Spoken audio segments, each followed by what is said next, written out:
Hi, I'm Sean Quinton Lexi Jr. I was born and raised in Guyana, come to the United States when I was in 2013. And from then, ever since, I've been working, boxing, and doing other stuff in the middle. My life, my life kind of evolved around boxing because I see it as a way of releasing some stress and anger on punching bags and other stuff.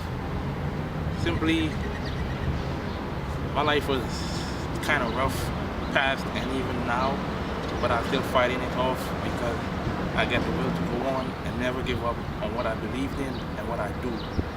Hoping to success, working to success, and believing in success is my main goal.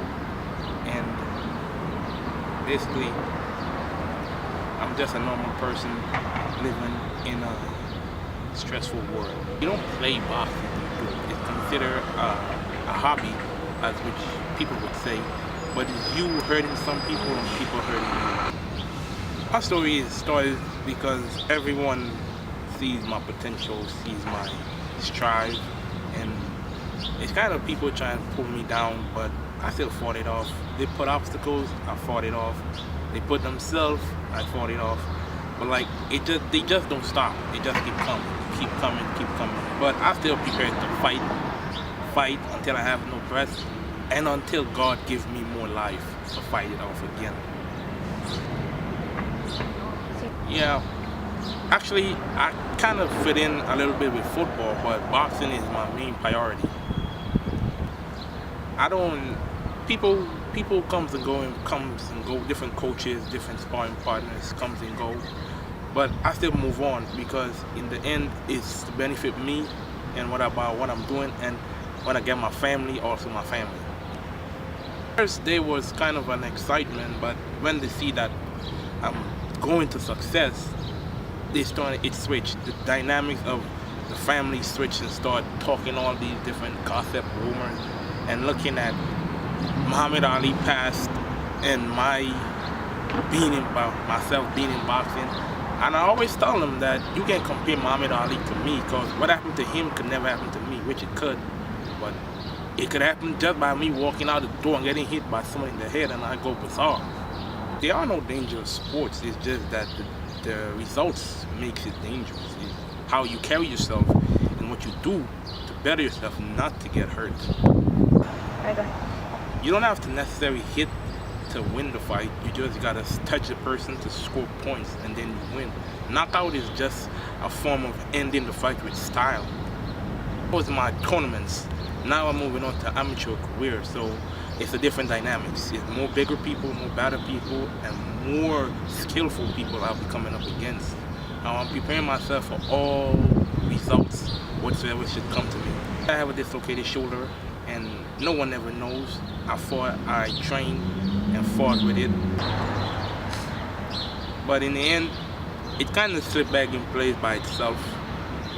Because one day I was in the gym and I just doing what I do best, and all my arm just go and it comes back in place.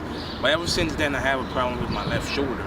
It always pains me when I do certain stuff with it. It affects me late at the ending of the fight because then my arms be tired and that's when the burning start comes on.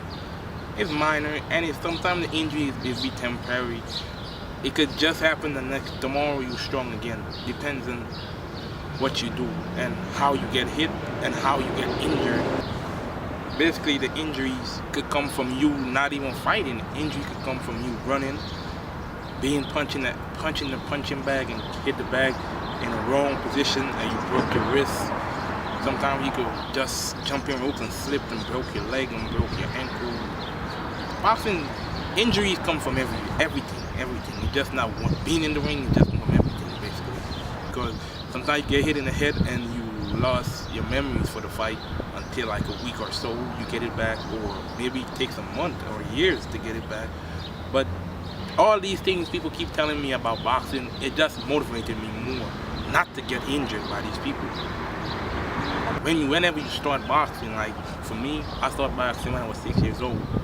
To now, like when you start to when you get to professional level, even at amateur, you still have to fight with the headgear. But when you get to the professional level, the headgear is to let you know you have to defend your head when you get to professional level, because the headgear is just there to protect you from the hits so that you can focus more on your school and whatsoever you got to do at your young age. But when you get older and you're in the professional level, they take it off so you on your own. Therefore, you already consider boxing fighting to death.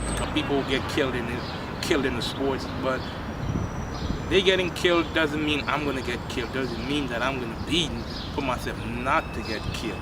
I don't want to be the best. I just want to be a person that people remembered when I died from boxing. Yeah, I was thinking about quitting the studies to pursue boxing more, but I find a way to work with both, and that's what I'm doing right now.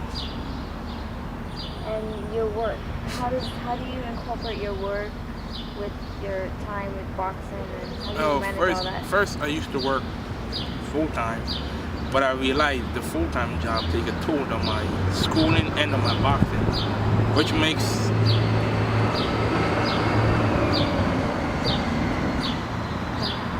people think that I'm not so serious about school and boxing. So I decided to work part-time, and that's what I'm doing. And the only time I would work is on the weekend, just to get a week for boxing in school. My proudest achievement is getting the respect from everyone that I craved for all much years, which I didn't get. I don't basically look for achievements, I look for being successful. Achievements is just something you could look at and say, well, I work hard to get this. But being successful, you just lay back and say, I'm successful.